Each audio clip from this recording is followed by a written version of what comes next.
సినీ దర్శకుడు గీతాకృష్ణ చేసినటువంటి వ్యాఖ్యలు అనేక వర్గాల్లో దుమారం రేపుతున్నాయి. ముఖ్యంగా రిజర్వేషన్లు పొందే వాళ్ళందరూ అడుక్కు తినేవాళ్ళని గీతాకృష్ణ ఒక సింపుల్ స్టేట్మెంట్ ఇచ్చేశారు. నోటి దురుస్థానంతో ఈ మధ్యకాలంలో గీతాకృష్ణ చేస్తున్నటువంటి వ్యాఖ్యలు కానీ, ఆయన ఇంటర్వ్యూల్లో మాట్లాడుతున్న విధానాలను కానీ, ఎందుకంటే ఆయన ఏం మాట్లాడుతున్నాడో, ఎలా మాట్లాడుతున్నాడో చాలా మందికి జుగుప్సాకరంగా కనిపిస్తుంది. ఎందుకంటే మాటలకి నోటికి హద్దు లేకుండా పోయింది.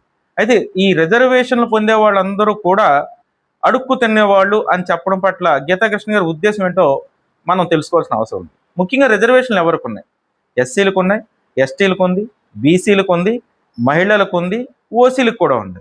అంటే ఈయన అడుక్కు తినేవాళ్ళని అందరినీ అన్నట్ల, ఎస్సీ ఎస్టీలను అన్నట్ట. అంటే రిజర్వేషన్లు పొందే వాళ్ళందరూ కూడా అడుక్కు తినేవాళ్ళు అని ఎస్సీ ఎస్టీల పేరు మాత్రమే ప్రస్తావించారు.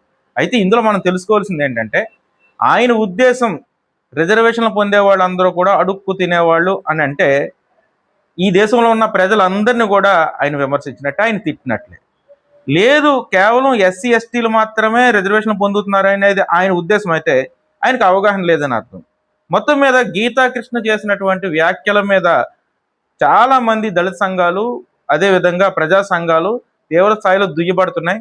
ఒకటి, ఆయనకు అవగాహన లేదు. రెండోది, ఆయన ఉద్దేశం ఎస్సీ ఎస్టీలు మాత్రమే రిజర్వేషన్ పొందుతున్నారు అనుకుంటే ఆయన అమాయకత్వం.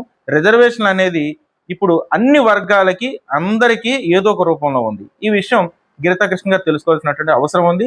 ఇది తెలియని వాళ్ళు అర్థం చేసుకోవాల్సిన పరిస్థితి కూడా ఉంది. Thank you.